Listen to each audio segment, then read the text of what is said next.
tal? Les saludo con mucho gusto de nueva cuenta. En este video segundo, quiero platicarles un poquito de una imagen que tenemos en nuestro modelo educativo y a partir de esa imagen dar algunos elementos del contexto y por qué decidimos poner algunos elementos en esta imagen que es central en nuestro modelo. Recordarán que en el recorrido que les presenté en el video anterior, por ahí en el año 2016, decía que habíamos publicado el modelo educativo de la provincia, justo también como dando respuesta a una necesidad que teníamos como escuelas. Entonces, bueno, presento esta imagen.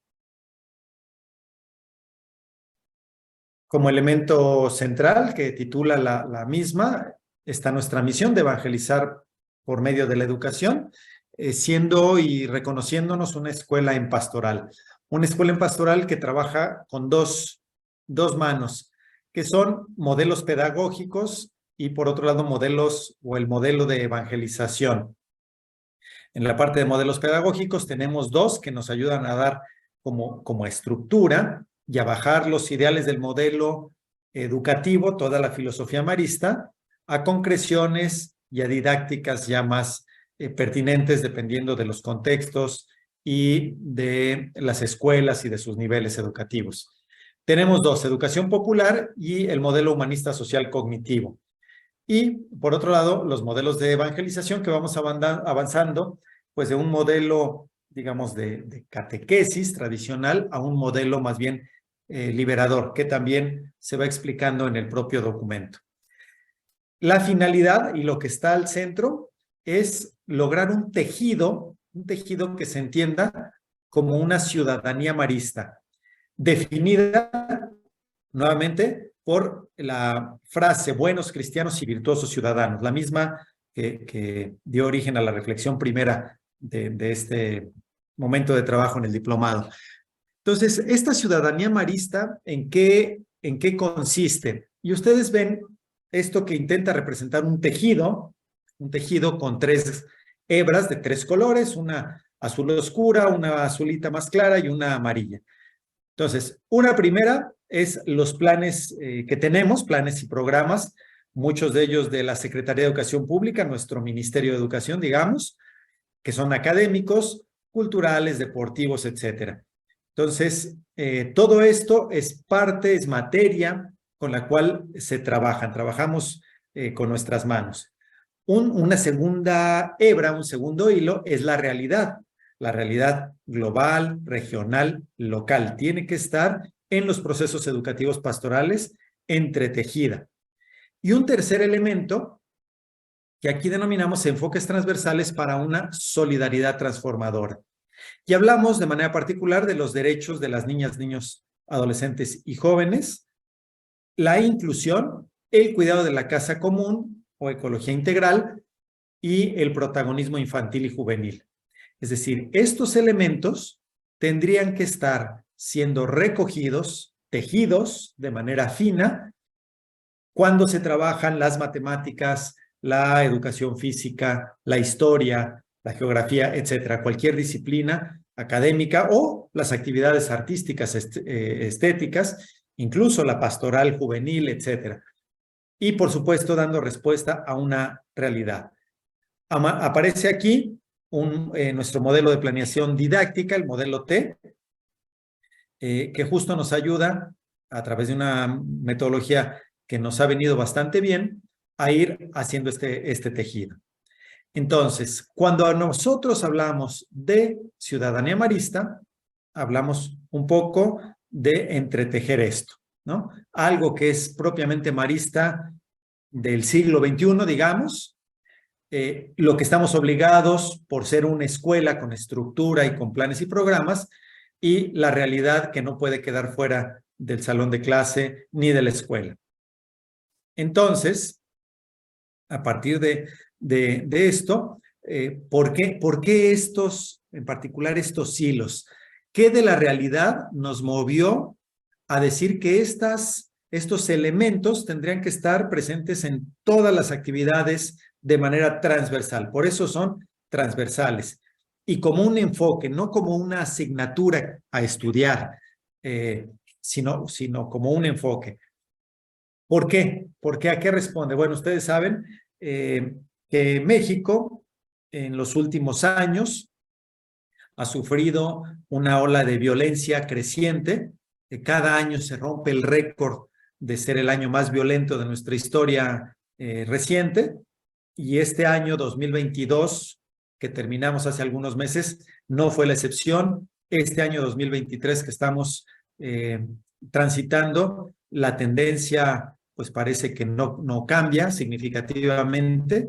Entonces, estamos viviendo y estamos inmersos en una espiral de violencia ya desde hace varios años, por lo menos desde el año 2008, que empezó a crecer con mayor crudeza esto. Entonces hay jóvenes, nuestros niños han vivido toda su vida en este ambiente.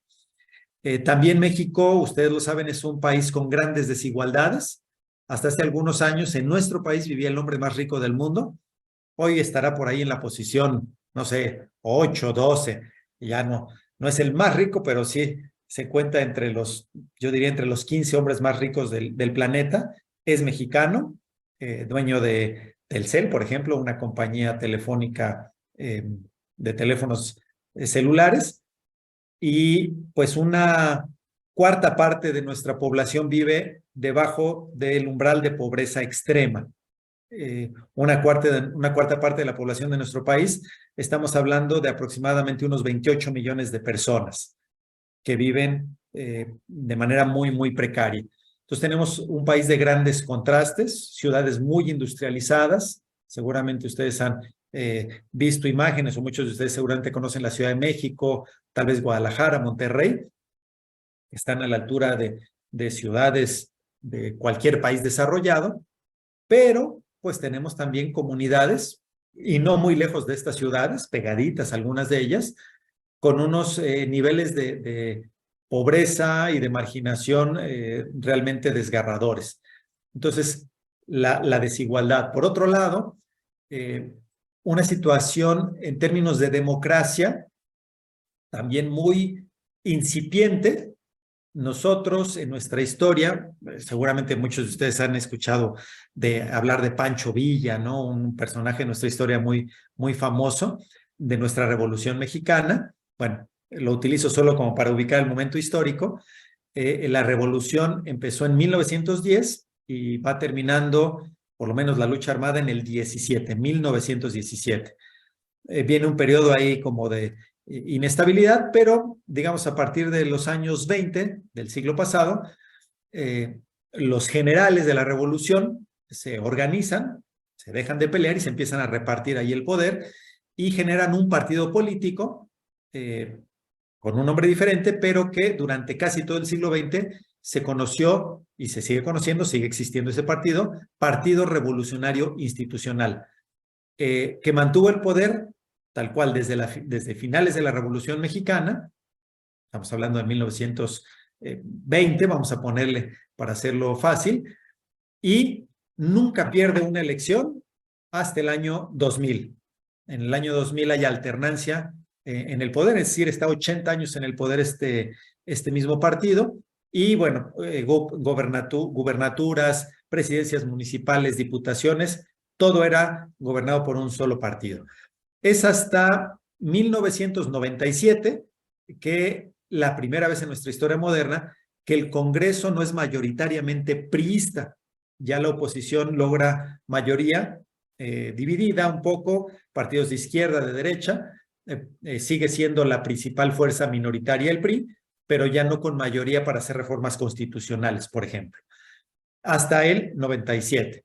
En el año 2000 pierde la presidencia de la República el PRI, y digamos empiezan a fortalecer instituciones que vamos avanzando poco a poco en la democracia.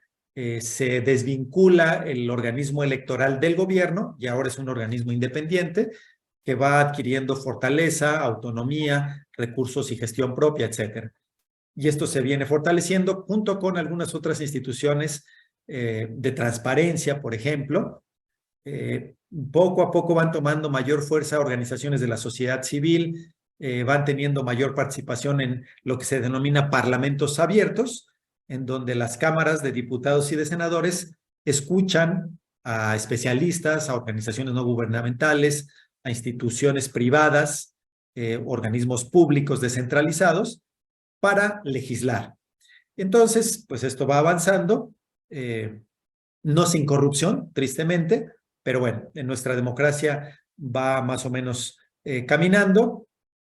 Un par de sexenios con un partido más bien de centro derecha, regresa el PRI después, 6 años más, y en 2018 surge un gobierno de izquierda, por lo menos en el nombre, aunque en los hechos pareciera que no, porque ha fortalecido al ejército, ha limitado y está pegándole mucho a estas instituciones autónomas, se está centralizando nuevamente el poder en el gobierno, en fin. Bueno, frente a este escenario y durante estos últimos 20 y tantos años, para nuestro país es importante hablar de derechos y mucho más de derechos de las niñas y los niños. Necesitamos generar ciudadanos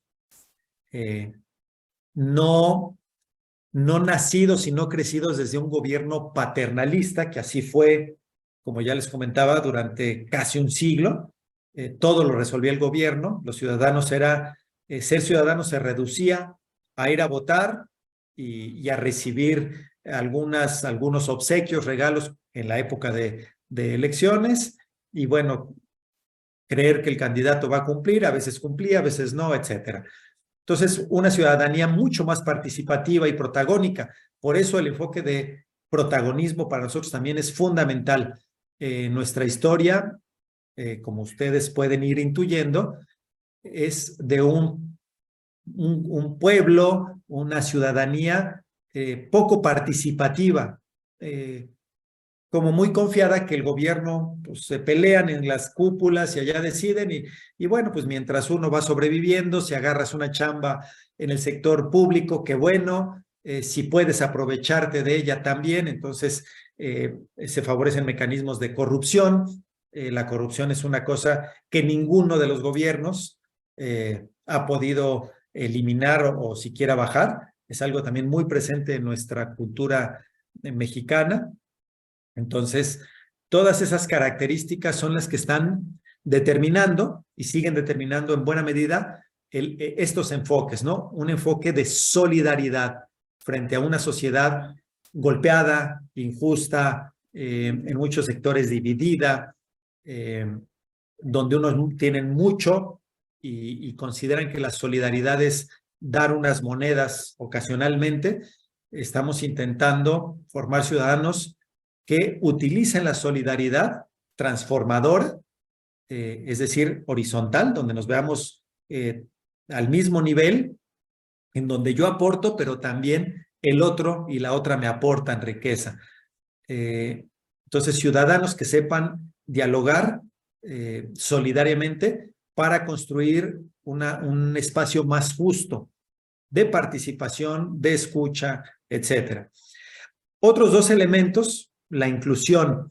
Durante muchos años en México presumíamos de ser una sociedad que no discriminaba, una sociedad más bien, ¿cómo se llama?, mestiza, ¿no? Muy orgullosos de nuestra raíz indígena, pero también de nuestro ascendiente hispano. Sin embargo, poco a poco, y tristemente, nos hemos dado cuenta que somos bastante discriminadores de las personas con rasgos indígenas, de los indígenas tal cual, de las personas afrodescendientes, y algo bastante profundo, ¿no? Efectivamente, no discriminamos tan explícitamente, pero profundamente, en lo profundo, en los sentimientos, en los chistes, en las insinuaciones, en las ironías, sale nuestro ser discriminador como mexicanos. Por ello, trabajar la inclusión de la diferencia, no solamente en términos de discapacidad, sino de todas las diferencias, para nosotros es importante. Y finalmente, el cuidado de la casa común, que si bien tomó fuerza en nuestra provincia, mucha mayor fuerza, a partir del Laudato Si, sin embargo, es una línea que logramos incorporar gracias a las asambleas que platiqué en el video pasado, desde la misión de Guadalupe en Chiapas, obviamente es un factor allá muy relevante, en la Madre Tierra, el estar en comunicación con la Madre Tierra. Este elemento entra a partir de estas asambleas, esta reflexión, y le incorporamos aquí como un elemento que nos pareció importante cuidar, porque ustedes también seguramente lo saben, México durante muchos años, la Ciudad de México en particular, fue la ciudad más grande y una de las más contaminadas del mundo. Ahorita parece que ya ha bajado en estos dos aspectos, pero seguimos siendo un país que se preocupa poco por cuidar el ambiente. También es un aspecto que hemos retrocedido en estos últimos 4 años. Había un avance en la producción de energías limpias, por ejemplo, y el gobierno regresa un poco a energías sucias. Entonces, bueno, estos elementos de contexto generales que les estoy platicando, y no entro a más detalle, pues el tiempo es valioso para ustedes también, solo como una breve pincelada de que detrás de estos hilos finos, pues hay problemas estructurales de nuestra sociedad mexicana que, pues justamente desde la educación marista intentamos cambiar, intentamos transformar y hacer buenos cristianos y buenos ciudadanos para este contexto, que dicho sea de paso, pues también abonan a las problemáticas globales. Muchas gracias y nos vemos en un siguiente video.